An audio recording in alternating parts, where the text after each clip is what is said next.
Hello, everybody. This is Felicia here. This bonus episode is coming to you because we are going bi-weekly. And this is our first week off, but we realized we maybe didn't make that super clear to people. So if you want to know all the details on the future of Wonka Watch, what's going on, we also dropped an announcement on the feed this same day. So if you're listening to this, like, at the time of release, please go check that out. It's like required reading. And then as a reward for listening to that, you can come back here and listen to this great compilation of the best of Wonka Watch news. Yay. We cover a lot of weird things. Mm-hmm. Timothe Chalamet fashion articles. Lots of them. That's like half of this is what this is. But yeah, hope you enjoy this tour through 110 episodes of Wonka news. Ooh. Listen to us of the past. Bye-bye. Bye. Let's dive into the Wonka news of the week. It's time for our favorite segment, Wonka Watch. Wonka Watch. Meow, meow, meow, meow. Okay. Should we do a breather? Should we do a breather real quick? Yeah, let's just take a moment. Let's breathe in. And out. Wonka. All right. Nashville's beloved Goo Goo Clusters is reopening after undergoing a massive $2 million makeover. Transforms into Goo Goo Clusters. No. You need to start that over again. So now that we've all prepared, everyone listening, I forgot to say the Willy Wonka related part. The title has Willy Wonka in it, and I just said they don't need to hear it. Okay. They don't need to know about it. Wonka Watch is currently experiencing a technical difficulty, so we are going to come back on the air in 3, 2. Willy Wonka-esque Goo Goo Clusters reopening in November after $2 million transformation. What is that word? Wonka-esque Goo Goo collection? What? Goo Goo Clusters. That's the name of the store. Okay. That's the main reason why I'm reporting on it. Tell us more then, because yes. Nashville's beloved Goo Goo Cluster shop is undergoing. Okay, I already said that. Our team has been hard at work creating an experiential Willy Wonka-esque destination unlike anything else in Nashville, said Laura Spradley, Vice President of Operations and Brand Development at Goo Goo Cluster.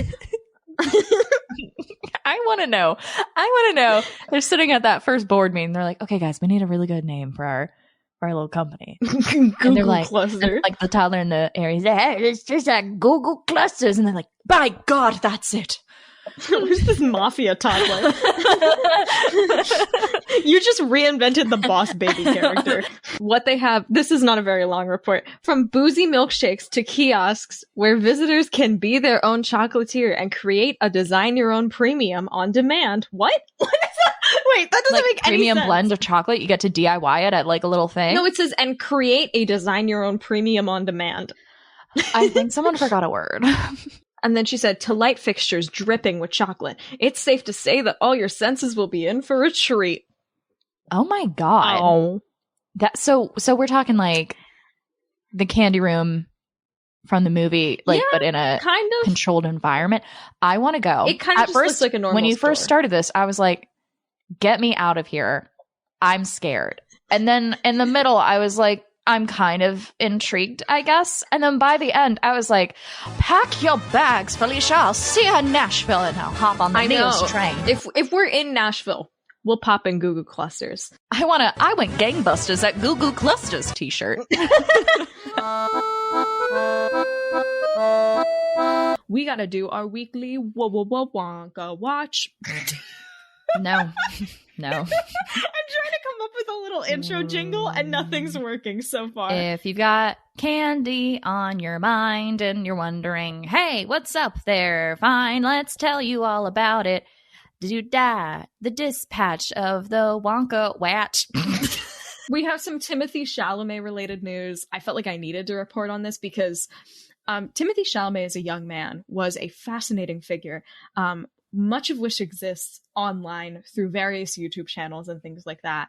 And Timothe Chalamet, if you're listening, maybe skip ahead like 10 minutes. I don't want to dredge up your past for you. And I wasn't even going to report on this, but it's kind of too tempting. Timothy, we're gonna have timestamps in the description, so feel free to help her out, everybody. Published by Vice is an article called "Is This Timothe Chalamet's Xbox Modding YouTube Channel?" And this was a mass investigation by the publication. They Basically, this has been a rumor that's been going around since around 2018, when a Chalamet Instagram fan page called Chalamet Universe said they were looking at Timothe Chalamet's old YouTube channel and saw that it had liked a few videos in which a kid with a raspy voice is showing off Xbox 360 controllers as modded with different color schemes. There are 3 videos in total. Advice basically was like, we are going to prove that this is Timothe Chalamet because, like, the vibes are very similar, but they were like, we need to know for sure. So they got in a guy who investigates war crimes onto this. What? To try and figure this out, okay? And they did a crazy investigation. They tried to reach out to organizations to do forensic voice investigation, which didn't pan out. What is their budget? I don't know. But they analyzed photos of Timothe Chalamet's childhood bedroom that he'd previously posted that contained the same chair as the video. And they were like zooming in screenshots. They're like, if you see the parabola of the tile matches it in this. It was insane. I was like, this made me and my Wonka thing feel normal. That made me realize that there's a dream career I didn't even know I wanted to have. And it's investigating Timothe Chalamet's child and his entire life, and such a, like, getting a whole team, like a ridiculous, like, no one needs this, no one cares, this doesn't change like world politics or. Elaine, what do you think we're doing right now?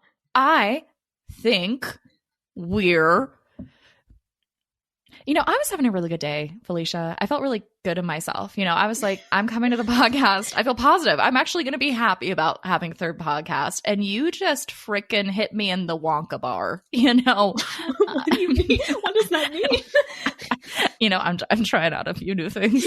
So did they basically confirm that this was his YouTube channel? There was a scar on his left ring finger that matched up, and then in a recent interview, he confirmed it was him. Yeah, no, it's insane. This is like the same level that people did with Frau Unbekannt with the Anastasia impersonator. Like, this is like, oh, sorry, was that some random Romanov history I just casually threw in there? My bad. I'm so sorry. He starts it off with saying, "What's good, YouTube?" Wait, can you do it in your Timothy impersonation? Can you do it? It won't feel real until you do it. Okay. What's good? I can't do it. What's good, YouTube? This is Modded Controller 360. I don't think I can do it while reading this. It's too much. I'm focusing so hard on getting the words out my mouth, I can't also do an impression at the same time. This is Modded Controller 360 with the Controller of the Week. The YouTuber said in his first video. Here's a red tiger. Started it yesterday, finished it today. It looks nice. It looks sexy. How old was he when he was doing this? 15. Hey, anyone can make it big. I think this is actually a really beautiful, like, inspirational thing. It's like, it started here. Now. I did lose my mind. He made $30 selling them to his friends, and at the end of the video he goes, and again, I have you down for $10 plus shipping. It made me scream.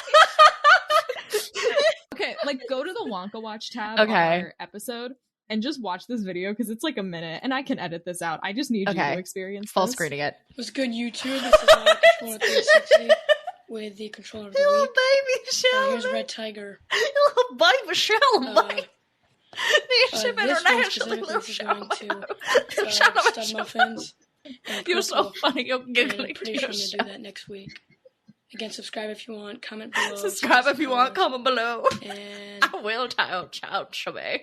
Oh, he just wait. The way he ends this art piece is in the middle of the controller. There's like I've never played on an Xbox, but I'm assuming it's the power button and it's an X and a button. And when he hits it, it lights up green. He's like, okay, talk to you next time. Hits that button, green lights, ends, cuts. And I'm like, just emotionally, like, still like, oh my gosh, like, that was so, like, I've learned. Is the controller's pretty well done, too. It's like, that's pretty the good. Part. And the like, fact he that did a really good job. Not only, like, did he do it and it was good, he turned it into a business. If anyone was, like, not sure, I'm like, he's a 15-year-old wearing an Argyle sweater. That is Timothe Chalamet. Like, there's no... Yeah.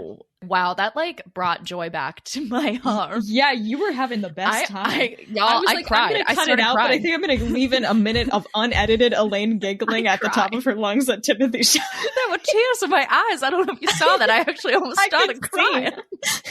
might cry again. It's just so wide. And then I also, it's like, we have to report on it because this somehow affects the Wonka prequel because we're trying to puzzle it. Can we get their team to help investigate why there's a Wonka prequel? Like, can we slide into those advice? Can they do our job for us? AOL.com? Now that we've gotten that little fun diversion out of the way, we're gonna this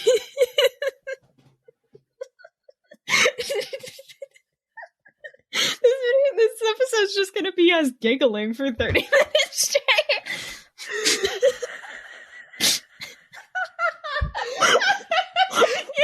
You guys have to understand that Felicia this whole week has been like, I have big news for you. I think I do actually have big news. I was like, I'm on pins and needles. I think you'll hear this. Timothe Chalamet show on YouTube video. DIY creator.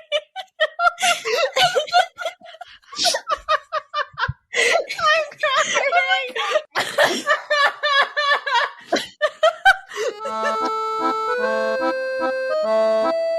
Hey, Felicia. I was at a newsstand and I put 2 quarters in there and I opened up the newsstand and you know what was on the front of the paper? It was Wonka Watch. Oh my goodness. Oh, good golly gracious. I'm going to be real upfront with you viewers. The news is slowing down. We have a bit of a comeback from a story from a few weeks ago. Because can you guess what's open now, Elaine? Is it Goo Goo Clusters? Goo Goo Clusters. Oh, I went gangbusters at Goo Goo Clusters. And this handy article from Southern Living actually tells us what a Goo Goo Cluster is, which probably... Wait, it's a thing? I thought it was just whatever, No. let's throw some adjectives together and call it a day. It's actually like a piece of candy. So it says, America's big name candy bars owe it all to the Goo Goo Cluster. This country's original combination candy bar. The Goo Goo Cluster was invented in 1912 by Standard Candy Company in Nashville, Tennessee. Until Goo Goo, candy bars mostly consisted of straightforward single-ingredient bars made from chocolate, taffy, or caramel. More than 100 years later, the humble palm-sized mound made up of layers of caramel, marshmallow nougat, and peanuts wrapped in a milk chocolate topcoat is as entrenched in Music City lore as Hot Chicken and the Grand Ole Opry. I didn't know. I know. Like, it's actually a thing. I didn't know. And now I'm looking back on this is such a retraction episode. It's literally just us being like, I'm sorry. I'm sorry, Goo Goo Clusters. I mean, to be fair, I was still excited about it the whole time, but I did rag on the name, and now I'm realizing they are pioneers in chocolate. Ergo, they can be as Willy Wonka-esque as they want to be. The $2 million renovation makes more sense. I respect. So today, the nostalgic family-run candy company's collection of sweets has expanded to include pecan, peanut butter, bite-sized little goos, as well as a rotating selection of chef-curated premium Goo Goos. They better, if they don't have fucking onesies that say baby goos, little baby goos on it, like, I'm a little baby goo. So in 2017, they launched their first Build Your Own experience, and they said they were so successful, we knew we wanted to expand our offerings and allow customers walking in off the street to have the same experience on demand. When the pandemic hit in early 2020, they pivoted and moved the concept online. Felicia, is it still online? Should we make our own chocolate? Design your own premium Goo Goo candy, Elaine. Oh, it's going to Wonka Watch. We're making our own chocolate merch. All these bitches out here with like sweatshirts and t-shirts. Fuck that. We're making our own chocolate. We can pick 2 sweet fillings. Do you want vanilla nougat, Nutella, peanut butter, Nutella, urban caramel, or salted caramel? I mean, Nutella. None of the others I'm that into, I'm going to be honest. I kind of just want Nutella. I have a Nutella problem. Have I ever told you about this? No. It's like a legit problem. In college, I would go and get a jar of Nutella and I would just sit there and like by the spoonful, I'd eat the thing and the jar would be gone in like 2 days. I was undiagnosed, severely depressed. Mm-hmm. But anyway. Understandable. I mean, we got to a point where my roommate was like, I don't think you should do this to yourself anymore. And so I would buy it, but she would keep it in a drawer and I had to ask permission to eat it. And that was my college experience. And now I love it. I don't have it ever. Like, Yeah. it was people would see Nutella and be like, I thought of you, Elaine. Like, this is a whole era of my life I kind of forgot about because it was a problem. I get that because I kind of had the same thing with Cheez-Its in college. People would see them and be like, it's Felicia. And I'm like, is that my thing? That's your legacy. Them. They're consistent. They're cheap. You know, okay. Just and then there's like you. There's 3 add-ins. Okay, come on. Here's some. Okay, I'm just gonna read you the most insane add-ins. We can add in Frosted Flakes. Ew, what? Ew. We can add it. Oh, it gets worse. We can add in pretzel pieces, which is fine. I'm down for some pretzel pieces. That's good. Oh, Nutella and pretzel pieces? We can put straight up hazelnuts in there. Okay. You can put in potato chips, which is... Oh my God, yes. I mean, it's good, but it's not what you expect. And then you can put in... you can put in Fruity Pebbles, which I don't like. I was weirdly waiting for you to say that. Yeah, no, it seems I sensed that when this journey started. I was like, these bitches fuck with Fruity Pebbles, and here we are. I love Fruity Pebbles. That's kind of the whole thing, and then you pick your chocolate. So, I mean, that wasn't... Adding Fruity Pebbles to a chocolate bar is just adding a different kind of sugar. Like, it doesn't really add anything. I will say the experience of making that was not as exciting as I thought it would be. There was no, like, fun little graphics. It was literally just pick from a drop-down list, you know? Aww. There wasn't any, really like, cool in person. We're pumping the Nutella into the chocolate, woo! You know? Like Build-A-Bear, they make you, like, cross your heart and say a little, like, weird chant to enter the cult. Goo Goo Clusters, you're not Wonka-esque. You're just a drop-down menu on a shipping site. Wonka is disgraced by you. Okay. But I would vote at some point, and maybe I'll order some. I want a Nutella potato chip chocolate bar. And they're in Nashville, you said? Yeah. I mean, that money doesn't not make far away from me. No, I don't live in Ohio anymore. I totally forgot. I mean, I think it's still... Well, no, I'm on the coast. Never mind. Wow, that was weird. We actually had, like, real, legit Wonka news for the first time in a while. Because these last few weeks... We've been talking a lot about Goo Goo Clusters. We've been talking a lot about things that are like, that's not really Wonka. It's just kind of got chocolate in it. But we have some new news on the actual Wonka 2023 prequel in the form of a rumored new cast member.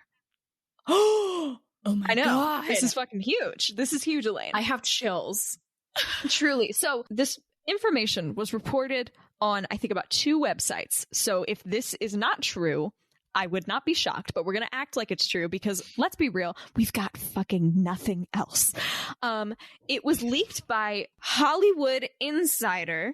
Okay, I'm putting that in quotes. Daniel Richman, who, when I clicked on the link that it was sorting, went to this man's Patreon page. Did I consider paying the $5 to see what he had to say about Wonka? Yes, but I decided, you know what? I think I'm okay. I think I'm okay. I think I don't need to spend money on that. He just seems to, like, post new movie details and stuff, and, like, press people subscribe to him to get stuff. I don't know how valid it is, but honestly, I don't care. But the new cast member we are introducing, and I'm very excited about this, Lane, is the one and only Hugh Grant. I know, right? No. It's Hugh Grant. Here's the thing. I think this is probably actually very real because Hugh Grant was in Paddington 2, and the Paddington crew are the people who are working on this, and there's a lot of Paddington crossover with this movie. So I'm so excited about a Hugh Grant. But not only this, Elaine, we have details about what kind of character he might be playing. So I want you, really quick, what kind of character do you think he's going to play? Okay, I just want to stare into his beautiful... Well, he's... I mean, it's... let me just stare into his eyes. Hey, Hugh. Yes, Elaine. Can you tell me a little secret? Well, I guess I suppose I could. Well, who do you play in Wonka? I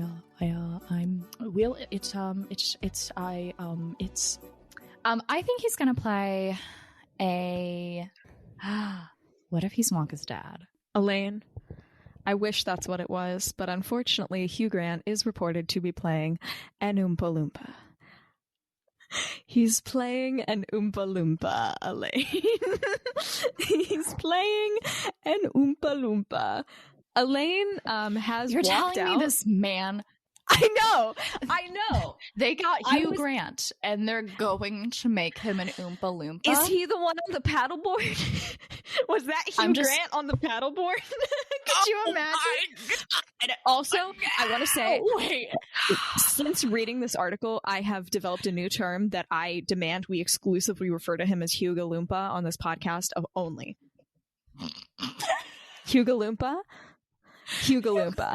I became obsessed with the phrase Hugh-Ga-Loompa, and I'd be walking around my house saying things like, don't talk to me until I've had my Hugh-Ga-Loompa. And I don't know. I think Hugh-Ga-Loompa is something very personal.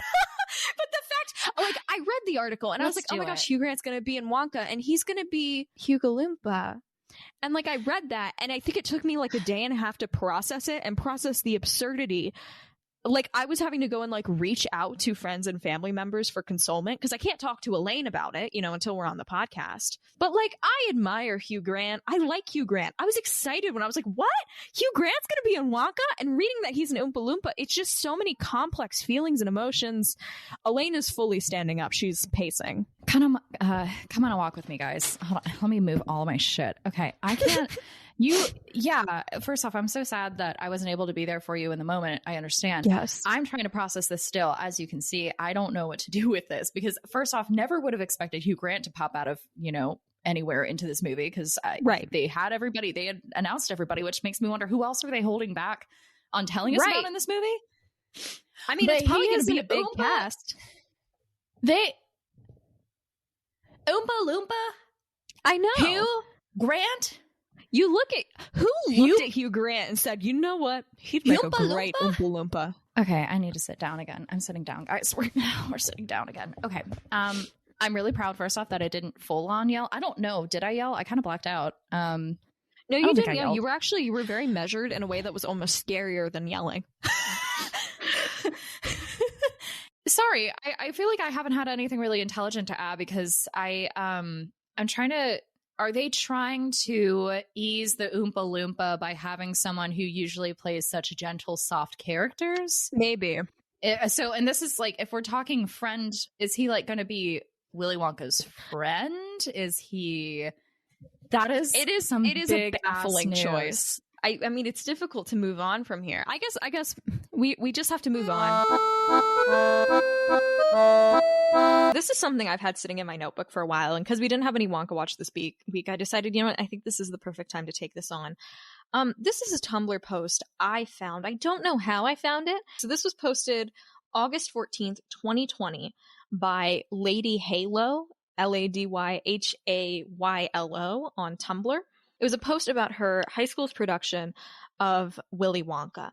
When I was a sophomore in high school, our spring musical was Willy Wonka, and our director hired a puppet company to make puppets for the Oompa Loompas. No, I just... And they decided to make a Wonka puppet as well. And it was horrifying. And there's a series of 3 images. Oh, no. All of which are terrifying. So I'm going to give you this first one right here underneath the image of the Boss Baby Thanksgiving Macy's Day Parade float you dropped in here during our discussion prior to the episode. And I want you to look at this. It's going to be so spooky. It's there.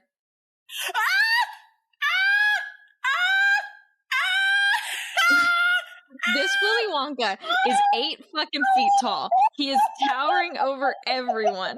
It's giving child on somebody's shoulders. There's a baby's head in a He's got a man's head in his crotch. No. His arms are like 4 feet long. I'm gonna zoom in on that face. Zoom in on that face. No. Why? Are you seeing the second image? I'm looking at the second image. I don't like what I don't like that the face up close, it really is ventriloquist doll face. And if Slender Man decided to dress as Willy Wonka for Halloween, the hands are so big for a tiny head and a big body, and the arms do not make sense. Arms should not be that long. The arms are way too skinny. It's actually giving Mike TV when he exits the factory. Oh, yeah. Because he's got the legs of a normal human, but the torso of about 5. And this is the scariest image of all. you get a profile view, and you see Wonka. That's actually a good name for him. This is Wonka's 8 foot. Elaine just made the image incredibly large. Wonka's 8 foot torso leaning over Grandpa Joe and Charlie Bucket. His hands are on marionette puppet sticks. That's such a long torso. Like, he's like doing the Michael Jackson lean. Do you think that people had to shake Puppet Wonka's hand? Oh, I'm sure they fucking did. This reminds me, I went to a music festival once, and wait, imagine if he tried to do the roll in that. Doing the fucking roll. I knocked my microphone off my desk. What does it remind you of? What experience of your life does this remind you of? So I was at Music Midtown, which is this music festival in Atlanta. And what some people would do, I don't go to music festivals often, but what I witnessed was that you'll have groups of people, but you can get lost in the crowd. So some people will like have a little flag or something. It's like a little tour group, and then you can find your people. Mm-hmm. But it's a music festival, so people are creative. And so we had someone with a giant pole, Michael Jackson's head just speared on top of it. And I just watched that thing go around, and we all knew him. We all knew those people. At one point, I think we linked hands because their group got separated. And in the spirit of a music festival, I reached out my hand and said, "We will combine and do this." And so my group held the hands of these other people, and they were so high. And then we like wandered through the crowd. And this looks exactly like if you stuck this puppet head on a fucking big stick and just, and that. You've just dealt with your Timmy Wonka doll figure that's come to life. Oh my God. You've ripped off its legs, okay?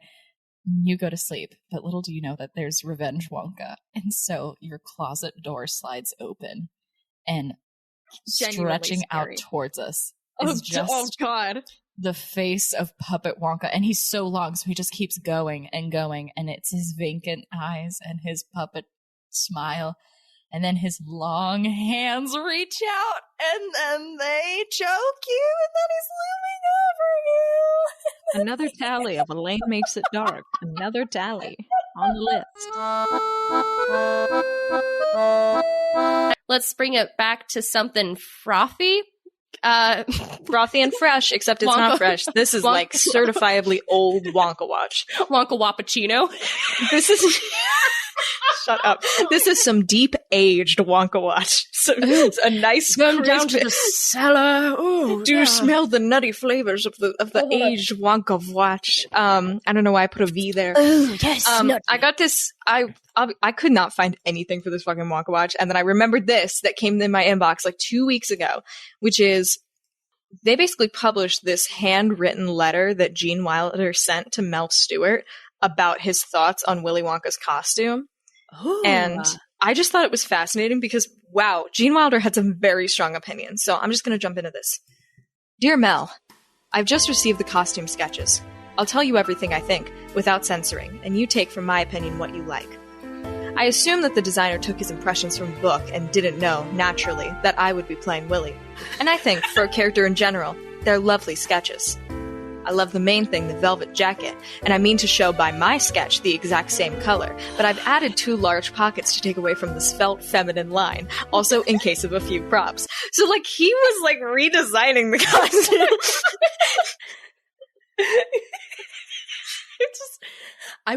People just want pockets in their clothes, I think is also just a continuing theme in life.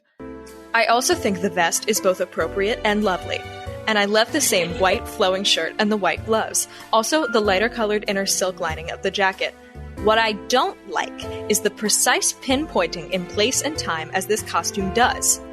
I don't think of Willy as an eccentric who holds onto his 1912 dandy Sunday suit and wears it in 1970, but rather as just an eccentric, when there's no telling what he'll do or where he ever found his getup, except that it strangely fits him.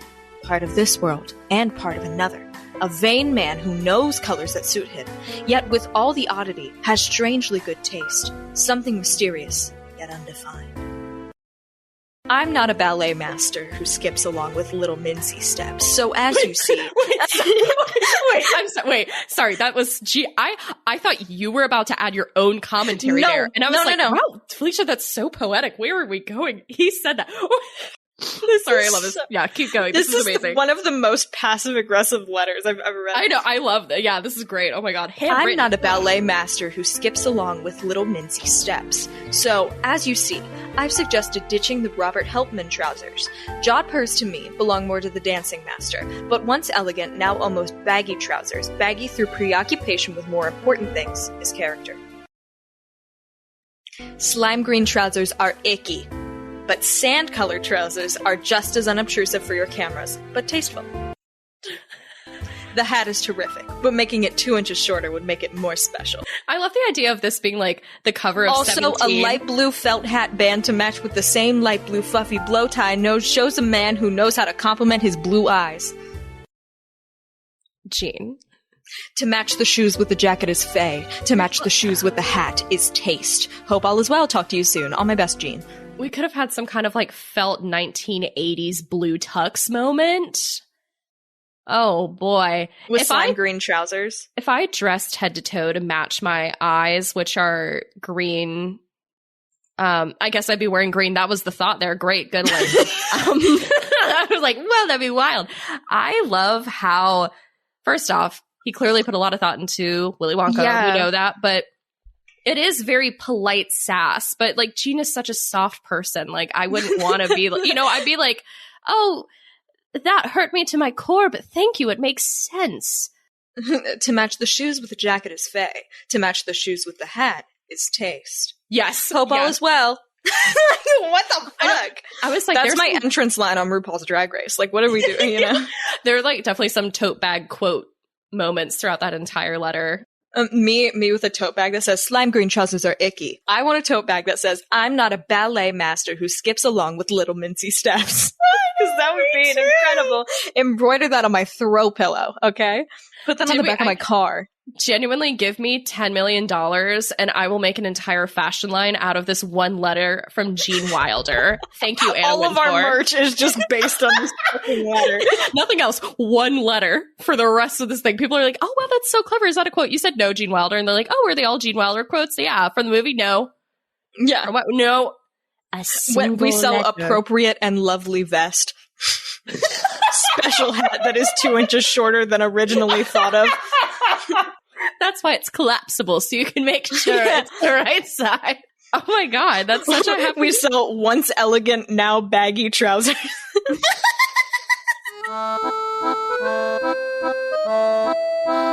There's a package from my sponsor, and in this package is a piece of Wonka news. Related news, kind of, in the sense that it's about candy and a little weird.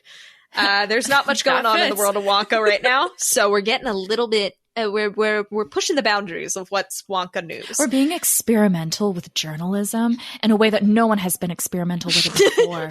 Pulitzer, we're coming for you, babes. A real gonzo journalism approach. Guerrilla journalism. Muckraker journalism. Yeah, just every journalism term I know. Just every muckraker. But I saw this email in my inbox approximately 5 minutes before we started this recording, and I said, oh, this is it. Perfect. This is perfect. It's from CNBC, and the article is titled, This Company Wants to Pay You $100,000 a year to eat candy. Here's how to apply. Damn. Which is wild. And then I was like, okay, this is probably something funny. No, this is like legit insane. So let's dive into this. So move aside Willy Wonka, a candy company called Candy Funhouse is hiring a professional taste tester with a salary of up to $100,000 per year. It's described as the world's first chief candy officer. The chosen applicant will be responsible for taste testing roughly 3,500 products each month, running company board meetings, and approving new candy inventory with their CCO stamp of approval, according to the LinkedIn post.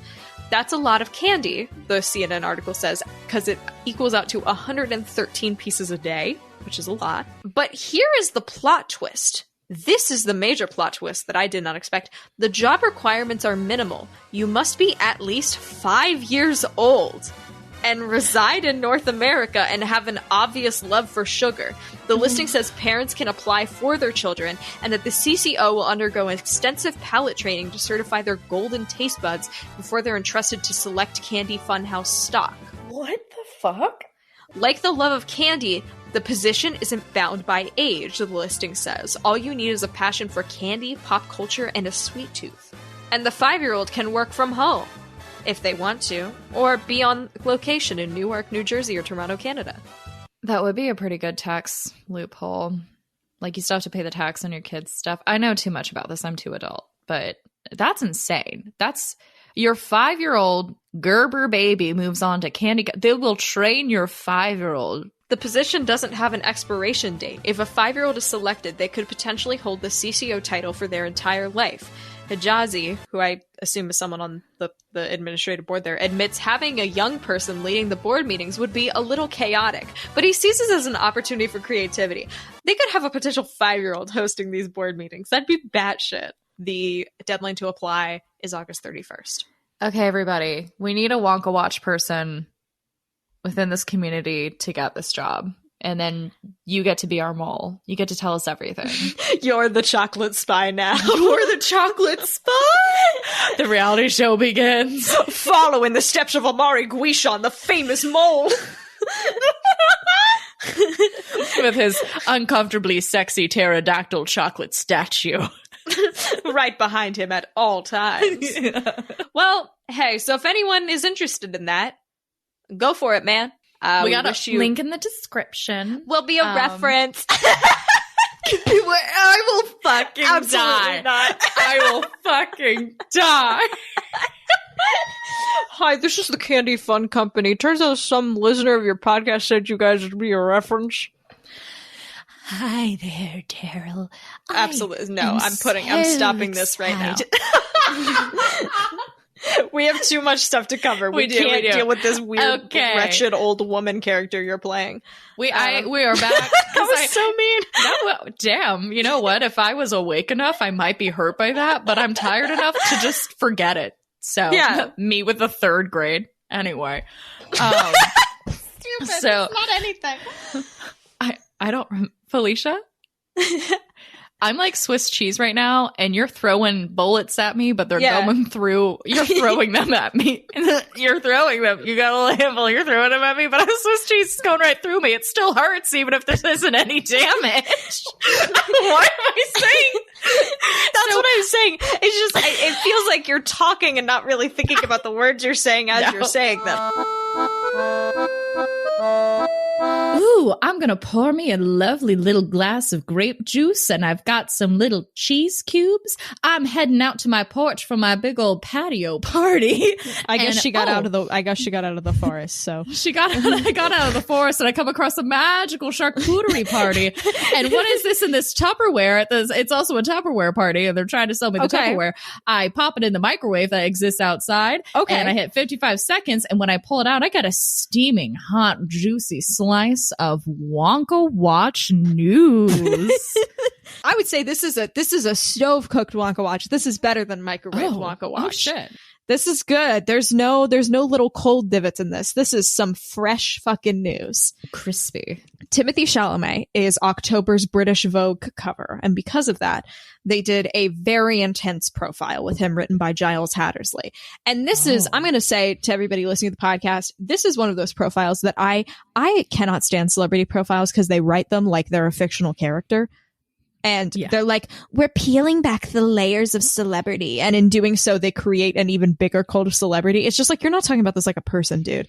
And I have picked out some of the most egregious statements from it in kind of a way to make fun of it. Because amazing. What are we doing? But Timothe Chalamet did share information about Wonka. Not much, but a little morsel. Ooh, added to the charcuterie board.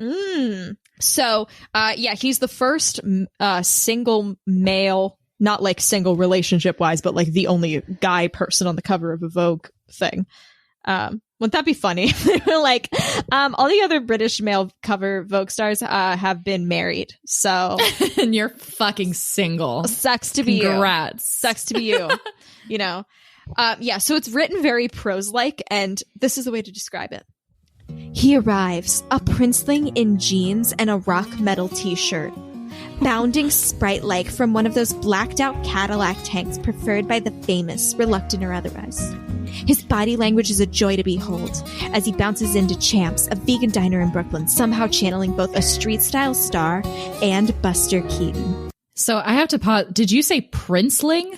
Yeah. And the word sprite also came out. Princeling and sprites. Princeling and sprite-like. They said, get this boy back to fucking Pixie Hollow. Yeah, like that is the most flowery, like, they're like, it's description. giving Terrence. I don't know what else you want to say. That's a specific reference no one is going to get, but I got it. I wanted to be there for you, though. He's the only male named fairy in the entire Pixie Hollows franchise. I had a big book about Pixie Hollow. I was really into it. That's fucking rich in that online game. Oh, so the author also kind of roasts him in this. Which is wild. Like, I'm like, this is weird. So he said, it should be noted that Timothe Chalamet's default setting is uncertainty. Thoughtful, courteous, smart, absolutely. Able to articulate a definite opinion about anything? Absolutely not. If I read that about myself. Also, you're grabbing vegan food with him. You don't know him?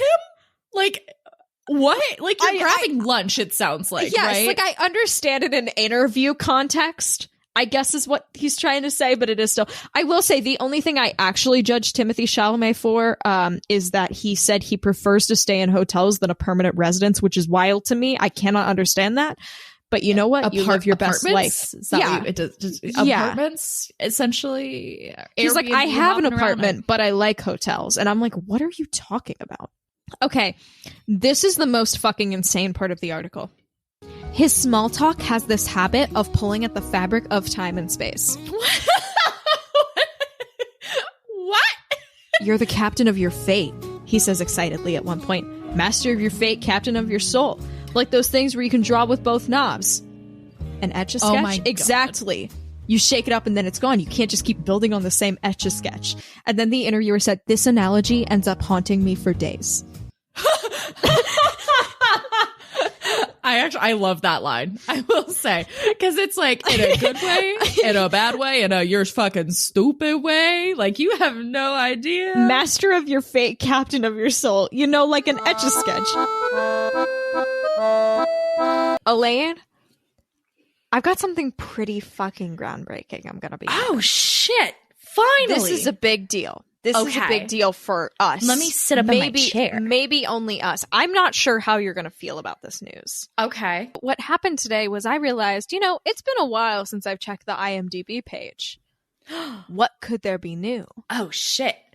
And nothing had changed. Nothing had changed until I scrolled down and I saw, what could it be? I cannot. My blood ran cold, and that's not an exaggeration. Oh my God. I felt the blood drain from my face when I read this. Okay. Because Matthew Bainton's role was announced. Can you remind me who that? He's the guy. He's the guy that a lot of people, a lot of Tumblr people like, I think. How do you let me get a visual. Oh. Okay. I see now. This is alleged.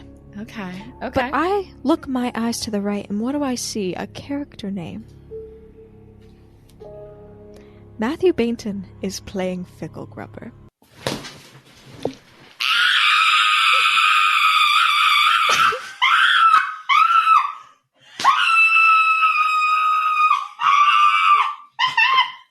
That's cool. It is spelled with one B, so we still have our fucking right. Oh my God! There's an actual Ficklegruber. Oh my God! Oh my God! I can't wait to see. I bet he has great voice acting when he plays a frog. That's gonna be so exciting to watch. So this was an article from Variety that was called "Simon Farnaby hinted at some Wonka set chaos in recent interview." Chaos. I know. It's such like, what could he be? So he was basically telling a story about how there's a scene in the movie set at a bar, and his character was drinking a beer there, and they kept having to do these retakes. Which, first off, a lot to get from that. Yeah, I'm writing notes. Yeah. I'm writing notes, and I never do that on this podcast. So he was like, he thought it wouldn't be, so this normally wouldn't be an issue because they have like fake alcohol and shit. And then he said here, I naively thought, wow, the props department are great and this tastes just like a normal pint. But it turns out there had been like a mix up behind the scenes and it was just like normal straight up beer. Oh no. And he was fine and everything. But then he, like, to finish the anecdote, he said, so if you see me making a fool of myself during the bar number, just know I was absolutely pissed. So, I mean, bar number. I mean, there's a lot of stuff we can extrapolate there. So what do you think, Elaine? Want a tavern song so badly. Like, so it would be badly. amazing. I think I've discussed this with you about how every musical for me, if there's a song in a tavern, it's like the best song. Like, I don't think we've had this conversation, but it is the least shocking thing you've ever said to me. Les Mis. I think I assumed it was true though. It just, because I agree with you. Vibe. Like, I'm doing NaNoWriMo right now, and what I play in the background, tavern music. Like, just those 10-hour loops of someone, it's the image of a little, like, medieval pub, and it's just like, I fucking eat that shit up. It's the Gaston number. Do you know what I mean? Yes, it is. And it also gives us a little bit about Simon Farnaby. Do you know what I mean? Yeah. Well, because like, so now he's going to be probably a little drunkard at the bar if he's having to drink enough that he's like running out of this drink. And this means that evil people are in the bar or young Willy Wonka is in a bar at some point. And man, are the possibilities endless. Well, Elaine, I do have something to break to you. The possibilities are not endless because there was no article and Variety never reported on any of this. Simon Farnaby has never told this story and he probably did not get sloshed on the Wonka set because I made it up. There's no Wonka Watch news.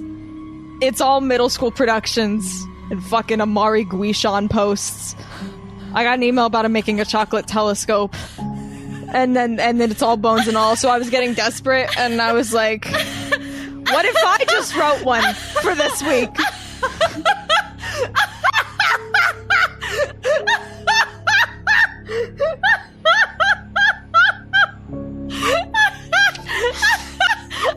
And I think I knew the tavern bit would excite you, and you wrote actual notes, and I was. I had hoped you would be excited, but I never could have imagined you writing notes. It was better than I ever could have asked for. I thought of 2 different predictions. I know. There is a small part of me that does want there to be a bar song, so I agreed. Like, I was like, what's something that, like, is not an obvious joke that I could get away with? And I was like, I can only do this like maybe twice on the podcast in their entire time, so I have to use this now. I'm very proud of myself for not giving myself up and laughing. So I've torn up my notes.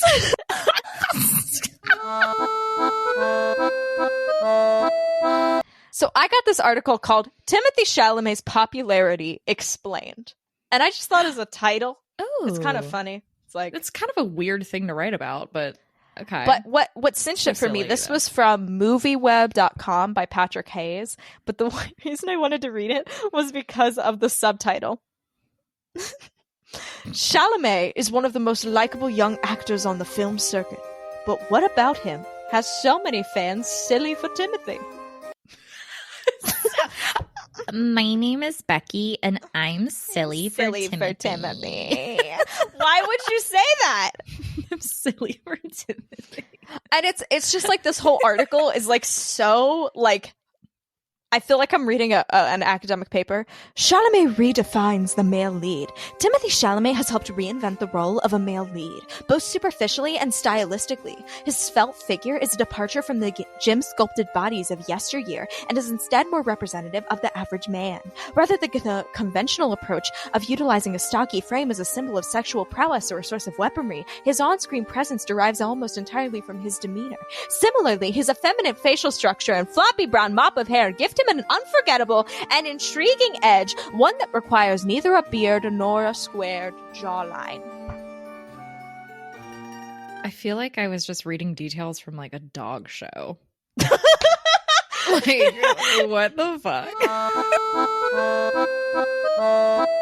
The 2023 Duluth Movies in the Park schedule has been released.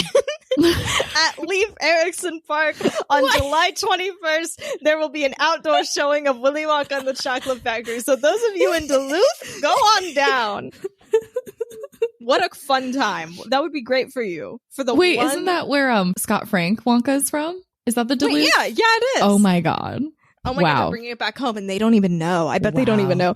We go to Duluth and we're like, stop everything. I don't think you guys know how big of a deal this is. Before you watch this, you need to watch this hour presentation. Ring, ring, ring, ring. Hello? Hello. Oh, hi. I'm an evil scientist. Oh my gosh. Why are you calling me, evil scientist? I need Wonka news. Okay, let me transfer you to my boss. Boop, boop, boop, boop, boop, boop, boop, boop. Hello, this is Meryl Streep. Wait, I'm hold here on. to give you. Okay. Okay. What you got for me, Felicia? Hit me up. It's me, I thought Meryl you were Streep. transferring the call back to me. Oh, I know. Okay. I did a twist a joke on you. All right. Okay. So, Meryl Streep.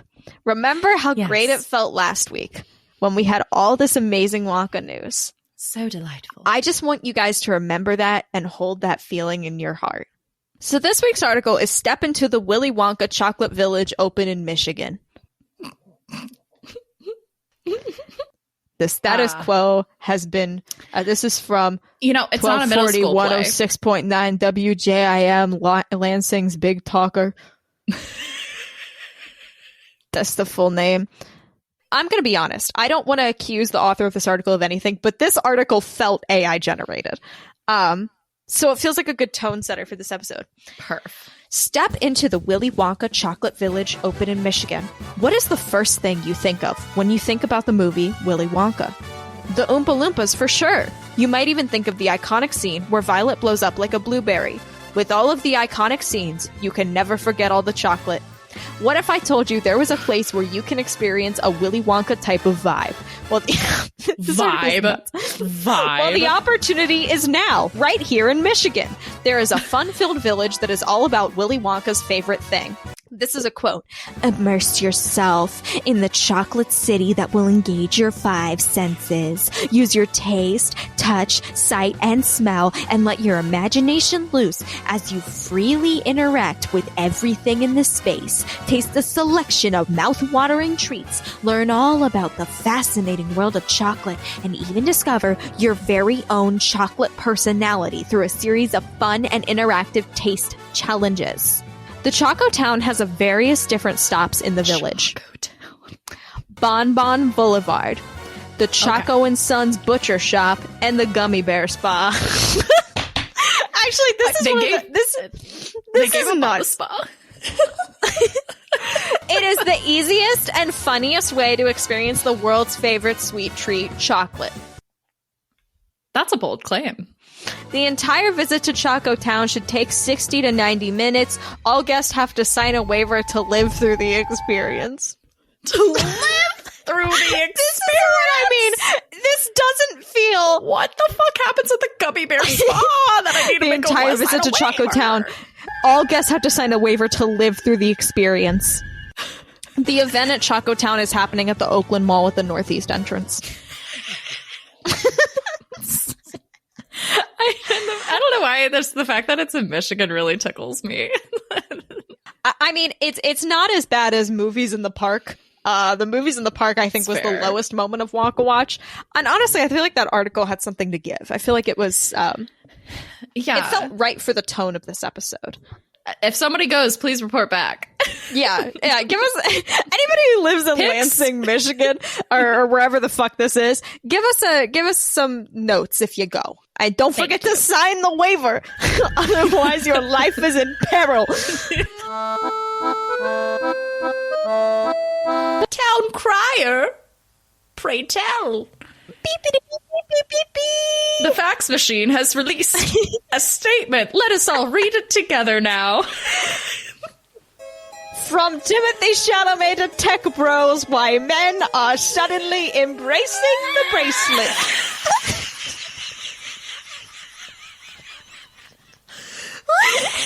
This is on here because it's one of the funniest headlines I've ever gotten.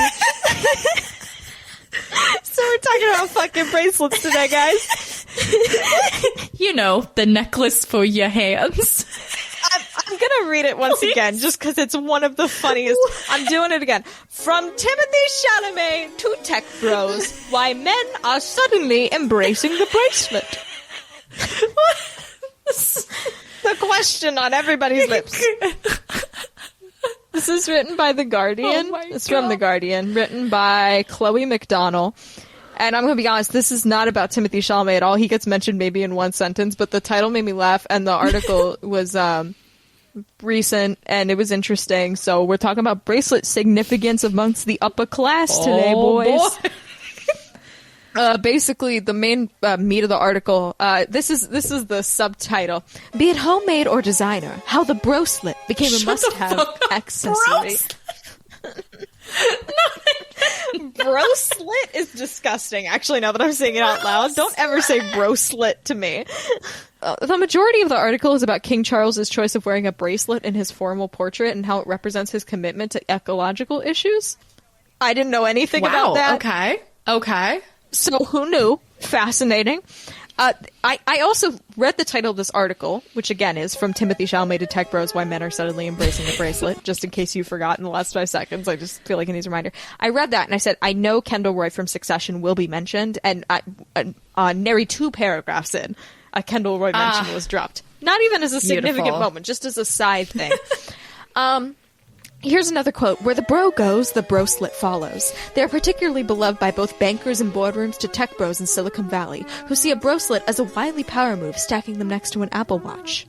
Many of these bracelets have a philanthropic connection, too, that chime well with their wearers who prefer to skirt around social issues surrounding capitalism. Absolve your crimes with a bracelet. Yeah. Would Willy Wonka wear a bracelet?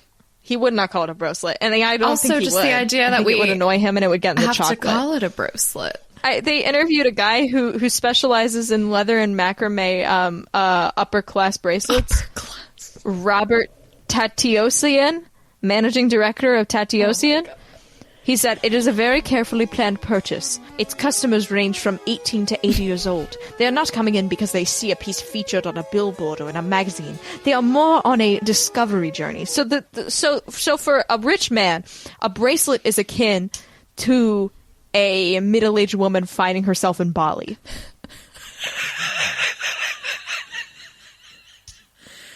This is their Brene Brown. Men don't go to therapy. They just need a bracelet. I was just thinking, like, this is going to revolutionize the market, right? Instead of having Claire's, we're going to now also have Claude's, where you can go to Claude's and get your bracelets. He says, some men spend over 2 hours in my store reviewing with the salesperson the most appropriate bracelet to buy or the best stack to build. God. I'm not going to clown on them, but I am going to clown on them. To represent me being a good person and to absolve any labor concerns about my company, I, Jeffrey Bezos, shall now be wearing 2 leather bracelets. And that's not a joke. That was in the article. He does wear some. Yeah, that's not... So, I don't know. Again, the title, From Timothee Chalamet to Tech Bros, Why Men Are Suddenly Embracing the Bracelet. It's not really related to Wonka Watch. Timothee Chalamet was literally mentioned once in the article. They put him in for the SEO, and it did work because we are talking about it. But the article was interesting. Did make me giggle. Yeah, you know, that brought something to me, and I hope for all the men listening to this podcast out there, just know that you're allowed to wear bracelets now. It's cool, but only if you call it a bracelet. Luke, what's in your hand? Oh my goodness! Is that a flyer for the CCJH drama students production of Willy Wonka's Jr. that's going on stage April 27th to 28th? In honor of our very special guest, we've decided to finally break the seal on middle school productions. We have been holding off for 70 long episodes, and now this is the moment where we finally report So Cactus Canyon's Junior High School Drama Club will transport Apache Junction to a world of pure imagination with their production of Roald Dahl's Willy Wonka Jr. April 27th to 28th. Performances are 6:30 p.m. at the Performing Arts Center of Apache Junction High School. Tickets are $5 for all ages and will be available at the box office for 30 minutes. What a steal. It has songs like The Candyman, I Want It Now, and Pure Imagination. Classic. And then they give an entire plot summary. And for those who aren't familiar, it takes tremendous imagination to communicate the whimsy and wonder of Willy Wonka's factory, and it requires great sensitivity to deliver the musical's key message on the importance of good character, says Drew Cohen, president of Music Theater International. We want to applaud the Willy Wonka Jr. cast and hope that Cactus Canyon Junior High's audience will outnumber all the Oompa Loompas in Willy Wonka's factory. Why'd they get a quote from the musical? That's a big deal. The article was titled "You Killer Joe Goldberg Channels Willy Wonka and For You and Only You." The Rolling Stone put out an article that was an excerpt from the next book in the You series by Carolyn Kepnes. That, of course, inspired the Netflix show that everyone talks about. I have not watched a single episode, and I don't care. So this may have spoilers for you. So if you really care, skip ahead. I think I cut out most of the spoiler-related stuff, but I don't know. The tone of this book is nothing like I fucking imagined it, so let me tell you that. This is the excerpt. Charlie and the Chocolate Factory was published in 1964, and we're still talking about it today because Roald fucking Dahl cracked the code of people. He knew how to kill off children. Whoa. Why does he talk like that? That was... He turned them into caricatures and killed them softly off the page, and it's a magic trick. Millions of readers climb into that book and identify with Charlie. Ha. And they go and encourage their children to be like Charlie. Double ha. When the reality is both ugly and undeniable. I can't do like a non-goblin voice for this because it's so stupid. Yeah. Yeah, I'm still digesting this. A lot of D- answers, I would say, so far have occurred. This essay is getting a D- right now. Like, what? Most people are flawed. They're not Charlie. They're Mr. Dahl or Veruca fucking Salt. What? Wait, no, wait, you don't need the author is not part of the story, though. Yeah, like, you can't compare the author to the fiction. What? You can't do that. They're not. No. And how did he do it, Wonder? How did he kill off those terrible, irredeemable children? Apparently Wonder's his, like, love interest. I don't fucking know. Easy peasy. He used his fucking factory, his house. The cursing in this felt very middle school to me. Yeah, I didn't mean to turn this into a writing critique, but I'm very bothered by this. Houses kill people in a myriad of ways because all houses are booby traps. I know from personal harrowing experiences that houses can fucking kill. I skipped ahead because I just got over it. The beast is roaring, and will I be collateral damage in my selfless quest to set you free? I crouch behind old cardboard boxes. Another fucking fire hazard! This house is a death trap! And no, the dryer won't explode, not now. Things are going my way because I put in the work. Cherish already defriended Bobby on Facebook. That was fast, and I'm in charge of the house. I've pulled the strings and laid down the marbles, and this is how Roald Dahl felt when he was executing those children off the page in the recesses of the factory. The house will kill your Bobby, not me. What was that? Is this is this an excerpt from the book? Is this somebody talking about? Oh, this that's is an excerpt. Oh, it's really bad, right? Like, I'm not crazy. I thought this was an article on like cracked.com. I didn't know. It's really bad, right? I'm sorry if you guys are a fan of the You book series, but this is genuinely one of the worst pieces of writing I've read in my life. I was like, what the fuck? Timothe Chalamet sat down with a reporter and it got weird again. That's right. It's a Vogue profile. I feel like we need a bingo card for these at this point. Do you want to? I mean, what do you think is going to happen in this interview? There's a quirky food moment, a weird description of his laughter, and I think he's going to be wearing something that the interviewer thinks is a little unconventional, but somehow works for him: the teen heartthrob. So, Timothe Chalamet is the new face of Chanel Blue, starring in an ad campaign directed by Martin Scorsese, which means it's time for another weird Vogue profile. These always feel so fucking weird to read, and I love reading them because I feel like it highlights how absurd these fucking things are. But this one I think may be my favorite, just because of the actual content of the article. When we meet on a drizzly spring morning in New York, he's ensconced in a squishy black leather armchair. And dressed in all black. Nike tee, workwear pants, Craig green sneakers, and his gently mussed, side-parted curls are undeniably the main event. All one sentence, by the way. Ooh, what an intro. Timothe Chalamet is talking a lot about the Chanel Blue fragrance. The quotes they have from him. Do you remember the last one where he went on this like whole rant about what he thinks time and space are? What was that? It was like this like weird philosophical rant. Yeah. This one is not that level, but this is what he talked about the fragrance. I like that it feels pulled back. It's subtle, but it's still assertive. He says, raising his wrist to his face to take in the aromatic notes of sandalwood. I'm not someone who wears scent all the time. Sorry. I'm not someone who wears scent all the time. For me, oh my gosh, it's about emphasizing a moment. Oh, I can't. If I could put it in bold and italics how I'm feeling, that's what the sandalwood does. For me, a scent is about emphasizing a moment. I'm sorry. I gotta make fun of it. So now, we talk about Wonka. Then in December comes Wonka, directed by Paul King of Paddington fame, in which the actor plays the titular kooky and much beloved chocolatier.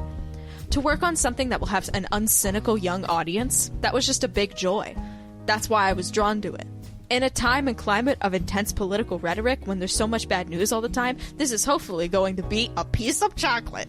Now, come on. But also, it also doesn't work. I guess he didn't get our email with easy bits to include in his interviews. Better puns. Wow. This will be try something to send it sweet. again. Maybe try that one. Not a piece of chocolate. Doesn't work. Piece of chocolate. Number 2. The main thing is all the articles that came out of this is like, Timothee Chalamet says Wonka is made for uncynical young audiences. And it felt like such a call out every time I see that email. It felt like he was subtweeting us. And I know he wasn't. But it felt like he was like, it's for uncynical young audiences. Not these two bitches who hate on everything we do. We were once, I believe someone commented the word curmudgeon to describe the vibe. And I was yes. There was a lot of this article was the interviewer was on like a covert mission to try to figure out what he does to his hair. Like I think they just wanted beats. And he was like, actually, like the whole time he's like, oh, it's nothing. And he was like, actually, I have a secret. It's this hairstylist lady. And it's like, well, yeah. Yeah, we figured you didn't. Breaking secret. My hair is done by a hairstylist. Pomade, like apparently she's like a person who, if you know her, it's not a big deal, but like more like an indie hit of hairstylists, is what the vibe was. But the end of it seemed like the interviewer found out too much and was like being cagey because they didn't want to let people know the secret. It was weird.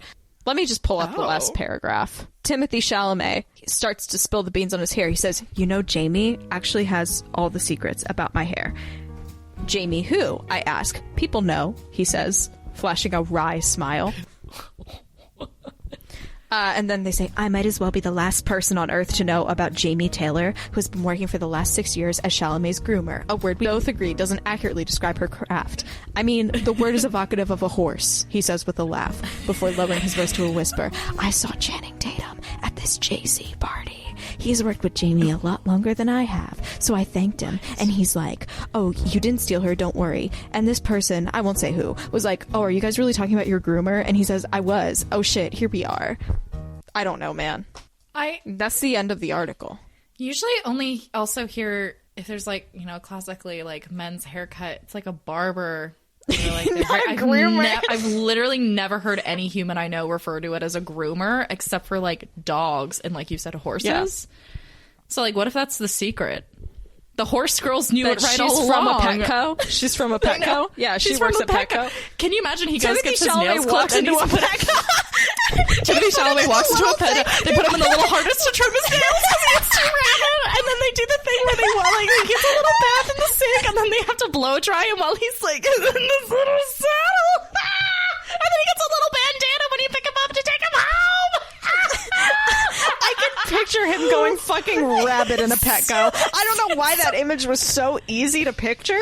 Like, he goes to the fish tank section and just picks up the castle for fun because it's cute and buys it. He doesn't have fish. It's not going to go anywhere. He just wants that. The fish decor is so fun and cool. And then he just starts nibbling on the free dog treats. I just can see him foaming at the mouth when they try and clip his nails. Yes.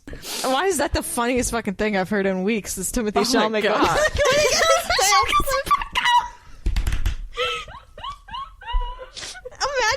Imagine being a paparazzi following Timothe Chalamet, and you're like, he's going into a Petco. He came out, and now he's got a little bow in his hair. Like, my groomer was the same groomer who groomed the dog who won the Westminster show. So I don't know what you tell me.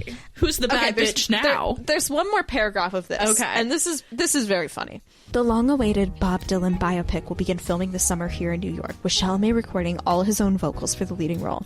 I've been preparing it forever, he said with a sigh. Right now, that includes daily sessions with a vocal coach, though to hear him tell it, he's been limbering up since his performing arts school days. This made me laugh so hard. I can't expect anyone outside of the New York City public school system to know this, but there's a production of Cabaret at LaGuardia, class of 2013, that you can watch on YouTube, he says proudly. I remember the New York Times critics Ben Brantley said very nice things about it, so I'm going to emphasize that. Who do you think he played in Cabaret? It's not on YouTube. He played the MC, so it's not nothing.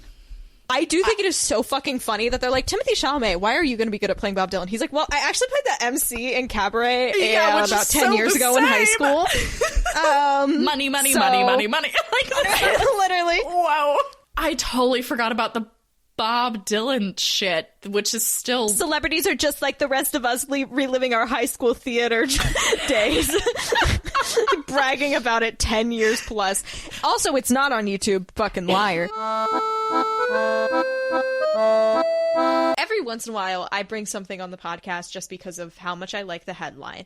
The most recent one we remember is from Tech Bros to Timothe Chalamet, How Men Are Embracing the Bracelet, which I, for some reason, have fucking memorized. I once tried to summon it, and I could. I didn't learn it on purpose. I just have it. So this one is one of the wordiest fucking titles I've ever gotten, and I feel like we've gone through our phase of the Willy Wonka of XYZ. Yeah, I think we've done enough of those, so I've been trying to steer away from them. But this one made me gasp. And you will see why. This was from Yahoo Finance. The title of this article is The Willy Wonka Meets Walt Disney of Dental Care unveils comedy adventure film The Rise of Supermouth that might just get your kids to brush. Oh, that really hurt. That felt like two screws being shoved in my temple. Meets Walt Disney of Dental Care. What? Unveils comedy adventure film The Rise of Supermouth. What the fuck does the Walt Disney of Dental Care mean? They did not explain. They're anti-Semitic. Like, what the fuck? Willy Wonka meets Walt Disney of Dental Care. It's both. They are both Willy in one. Wonka meets... Here, and I looked at the article to see, can you explain why they're called that? And this is the only paragraph. Supermouth, the pioneers of the first ever dentist-invented oral care system for kids, founded by the Willy Wonka meets Walt Disney of Dental Care, Dr. Cammie Haas, is thrilled to announce the launch of its film, The Rise of Supermouth. No explanation. But I did want to talk a little bit about The Rise of Supermouth, because good lord. In the first look at this family adventure, we meet the Supermouth Squad, a team of superhero dentists and their comical sidekicks, as they attempt to stop villainous candy maker Cavatar from spreading sugar bugs to ruin teeth throughout the galaxy. Cavatar. This hybrid live-action animated film is ultimately about two kids taking to heart the lesson from their late father about using the power of smiles to find their inner strength and reconnect as a family. And I do have the poster here for you. What the shit? None of this has made sense.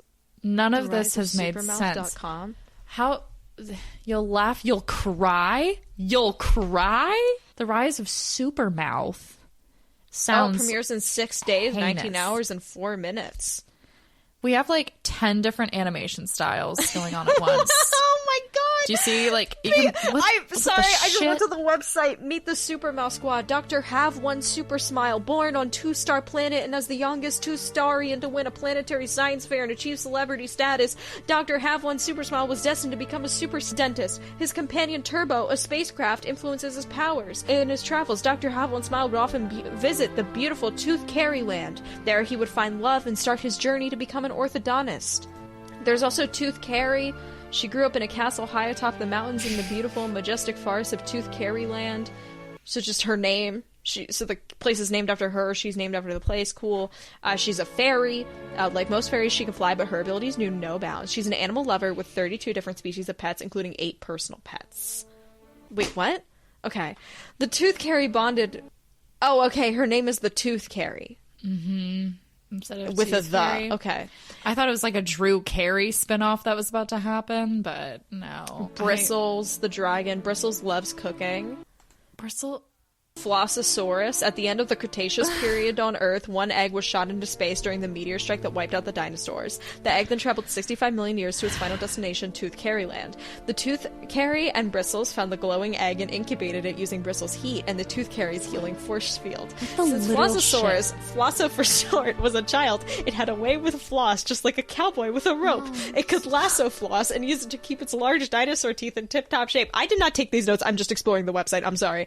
It got so good at it, it started to teach its friend how to loss its teeth. Okay, Cavatar, madcap confectioner and evil adversary of the super dentist. He once dreamed of being a dentist, went to the same dental school as Have One Super Smile and the Tooth Carry. Dr. Have One Super Smile is a fucking insane name. I am so... I feel like you're throwing words at me, and they're infecting me, and they're immediately bouncing out of my head, but I'm still stained. What is Nothing has made sense. What? It sounds like there's like Turbo 50 different plots and none of them make sense. Turbo the plane built on 2-star planet from the best materials and mouth of this world technology doesn't make any fucking sense. Turbo wasn't made for just any Tooth-Star Terrian. He would only be paired by a special connection.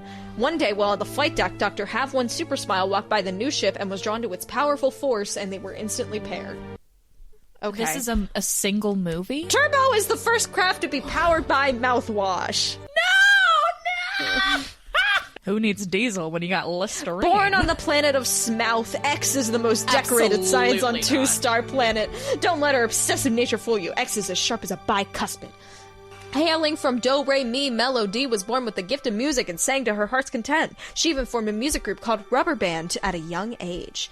Have One Super Smile and the Tooth Carry were always big fans of Melody and attended a Rubber Band concert during dental school. Meeting backstage, they all believed every kid in the galaxy deserved a super smile. Melody, which stands for everything she loves, mouth care, entertainment, learning, orthodontics, and dentistry. I literally have no idea what's going on. What is the runtime on this thing? Does it say? 34 minutes. No, wait, is it a show? Is it a show? No, it's a movie. Are you in 34 minutes? They cover all of that fucking shit. I'm looking at this poster. I'm going to count all the characters that are on here. I'm going to count these 3 monsters as 1. So 1, 2, 3, 4, 5, 6, 7, 8, 9, 10. You have 10 characters. And you have to have a plot in 34 minutes. I'm so confused. I'm like a little stressed by how confused I am by this. There's like a city in the background on this poster, but there are bubbles. Okay, I'm learning something. What the shit? This is a group of characters that are on like an app that kids can use when they brush their teeth. Oh, God. This doesn't make it better. There's also a comic book. Well, it's like, okay. There could be like 2 superheroes. Why are there monsters in a fucking bullet airplane and dinosaurs? Yeah. I'm sorry, I didn't mean to spend that much time on that. I feel like I got sucked into Tooth Carry Land while reading that. I can't believe... I really should have gone to the riseofsupermouth.com. Check it out, guys. It's a real treat. No, it isn't. It's scary. It's so scary. And this is an article from GQ called The Itty Bitty Watch Isn't Going Anywhere. Is this like Brocelet the sequel? Yeah, it's the sequel to the Brocelet. Oh and I'm so excited. I've just decided that whenever I don't have Wonka Watch news, I'm just going to look up GQ and type in Timothe Chalamet because they write about that bitch like every 2 days. And every article is a gift. Again, the title is The Itty Bitty Watch Isn't Going Anywhere. God. Thank God.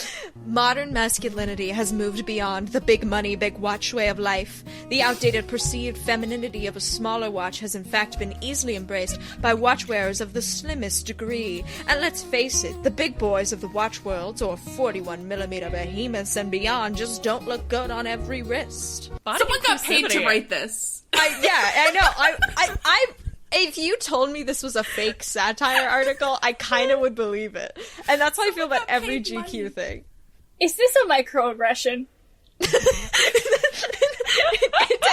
well, it feels odd. Am I watching someone microaggress Timothe Chalamet? Well, we'll get to that. They fucking love Timothe Chalamet GQ. I think they have a poster of him in their office. They've got to.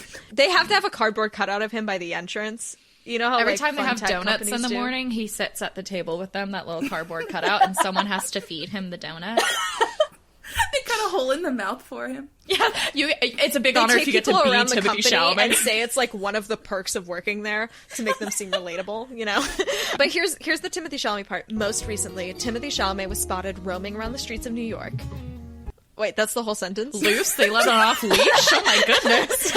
They let him out. Breaking news, a guy was in a place. Breaking news, Timothe Chalamet is in New York, the place that he lives, famously. In oversized shorts and a crew neck, the actor's wristwear was, in contrast, outrageously shrunken. Following the first reveal of Chalamet as the titular Willy Wonka in the upcoming Wonka prequel, he's been embracing the role of the unusual chocolatier by opting for just as unusual but no less adored watch, the Panthère de Cartier Mini. Why does this feel phallic? Right? I think it's the outrageously shrunken. Yeah. Yeah, I think it's that. Whoa. Also, How this big watch is does your retail watch? for over $3,000. I just want to let you guys know. Just a reminder that Timothe Chalamet is not like the rest of us. I have more quotes from this that aren't about Timothe Chalamet, but I was just fascinated by this article. Measuring a minuscule 25mm by 19mm and with a thickness of just 6mm, it's almost like wearing nothing at all. How can you even see the face to tell the time? But then again, when has wearing a nice watch ever been just about telling the time? Teeny tiny watches in all their petite glory sit so carefree and perfectly on the wrists of men just as they do on women. This was like the romance novel where it's like, I'm just a little girl against this giant guy. I'm so petite and tiny and he's so muscular. This I is don't like uncomfortable. With a few extra links on the bracelet to keep it loose, the watch sits right on the carpal bones, sliding up and down the wrist as you move throughout the day, without a care in the world. Why is this, like, erotic? Why is this... Right? I was like, I shouldn't be reading this. Oh my god, I shouldn't be reading this. And believe it or not, they got a quote for this article. Nobody needed a quote. From Annie Brown, style editor of Vogue Australia. She says, it's so nice to see men, including very famous ones, embracing smaller size watches rather than thinking a honking great beast is the only expression of masculinity and taste. Not that I mind honking great beasts either. Oh, girl. I did misread it as breasts Lepenius. at first, and I was like, you and me both. And I was like, hold on. Whoa. This has the vibes of when like a plus size person posts a selfie and all of the comments are just people being like, yes girl, buck those beauty standards. Like, it's like you're complimenting, but you're also like, but also don't forget that you are not within the normative. Chalamet has skinny little fuck idiot wrists, and he can only wear skinny idiot watches for idiot people, but you know what, it's fine because he's fashionable and he's the face of Chanel brave. He's so brave for being a voice for the skinny wristed men wearing the Chanel, the Cartier Panther 3K watches. A historically just like oppressed class. Yes. Men who wear tiny watches. Poor little white man. Aww. That's so they're expanding to LGBTQIA. And the M is for men who wear tiny little watches. Rolexes are the Chads of the world. The Chad Virgin meme, but it's like big Rolex. A big honking watch piece versus teeny tiny watches. Oh my god. Okay. Versus the watch she tells you not to worry about. Yeah. Oh my god. Okay, this is the last paragraph. Whether it's in search of a jeweled look or the accompanying surge in interest in vintage watch styles that has helped propel this movement, the realization that the world of watches isn't as gendered as originally thought is bringing classier watch moments in all the right places.